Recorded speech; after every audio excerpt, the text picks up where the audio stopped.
तो गाइस क्या है कि अभी मिक्सर लेके मैं आ चुका हूँ। फगुनिया ऋषि आके सोई है, देखते हैं फालतू।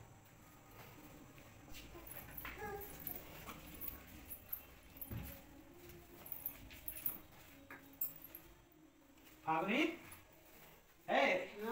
अभी भी ऋषि आया क्या तू?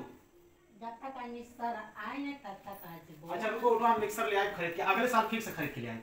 हाँ वो वीडियो हम बनवा था अगले साल का हमको पापा लगे आज फोन करो कहीं झगड़ा कर बटा। अच्छा हम झगड़ा कर रहे हैं। ताना भी मार बटा मिक्सर जाओ अपने पापा से किनवा लो। हम ताना मारे हैं। हाँ हर साल हमारे पापा भूजा मिठाई हर चीज देना।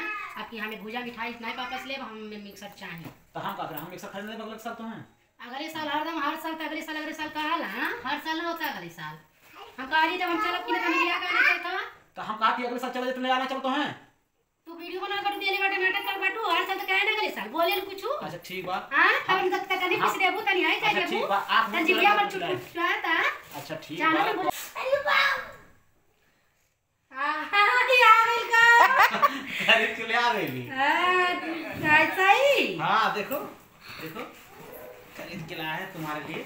हां हम खुश हो गईली। ये देखो चादर तान के सुतती हैं। ये देखो कानून तानी सबके घर सब चीज किनाता ई किनिया नहीं तो केहू झगड़ा नहीं करी। आप खुश बाड़ो? हां हम बहुत खुश बाटी हम। हां ये हमारा तो सपना रहल और एक सपना ई कौन सपना?